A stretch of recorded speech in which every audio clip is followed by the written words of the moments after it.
हज को लेकर सऊदी अरब से हुआ समझौता, भारत को मिला बड़ा तोहफा। इस साल 1,75,000 लोग कर सकेंगे सफर। हिंदुस्तान और सऊदी अरब के बीच इस साल होने वाले हज को लेकर एक बड़ा समझौता हुआ है। उसके तहत भारत में 1,75,000 से भी ज्यादा लोग हज को जा सकेंगे।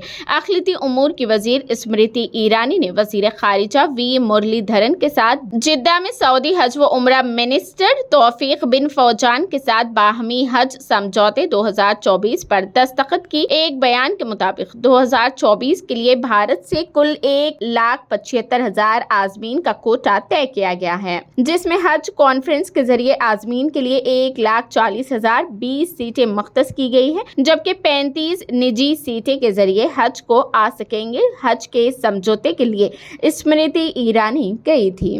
स्मृति ईरानी ने सोशल मीडिया प्लेटफॉर्म एक्स के जरिए ये जानकारी दी थी और हर कॉन्फ्रेंस में हिस्सा लेने और भारत और सऊदी अरब के बीच हर समझौते पर दस्तखत करने के लिए 2 दिन के सफर पर इतवार को जिद्दा पहुंची थी। इस दौरान हिंदुस्तान मुल्की सफेर सुहेल खान, माशी सफेद मोहम्मद शाहिद और सऊदी अरब के हज और उमरा वजारत ने जिद्दा एयरपोर्ट पर ईरानी की खैर मकदम किया। जिद्दा में भारत के माशी सफारत खाने ने एक्स पर कहा, अखिलती उमूर की वजीर स्मृति ईरानी हर कॉन्फ्रेंस में हिस्सा लेने बाहमी समझौते पर दस्तखत करने के लिए जिद्दा पहुंच चुकी है। उसने एक बयान में कहा कि ईरानी हज और उमरा मामलों के मिनिस्टर तौफीक बिन फौजान अल अरेबिया के साथ एक बाहमी मीटिंग भी करेगी और हज से जुड़ी और चीजों पर बात भी करेगी। वो पीर के दिन जिद्दा में हज और उमरा के तीसरे दिन इफ्तिताह में हिस्सा लिया, जिसका इंतजाम हज और उमरा की वजारत कर रही है।